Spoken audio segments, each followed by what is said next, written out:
মানে as per science যেটাকে black hole বলা হচ্ছে সেটা হচ্ছে মা কালীর মানে পেটের অংশ।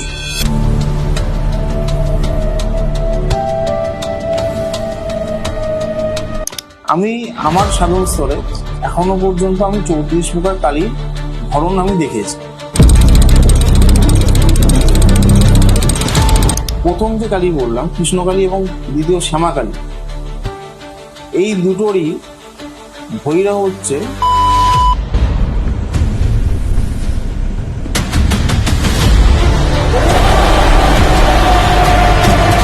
আজকাল রিলে খুব প্রচুর দেখি, তার নাম হলো আথারবান ভদ্রকালী, প্রত্যঙ্গিরাও বলা হয়।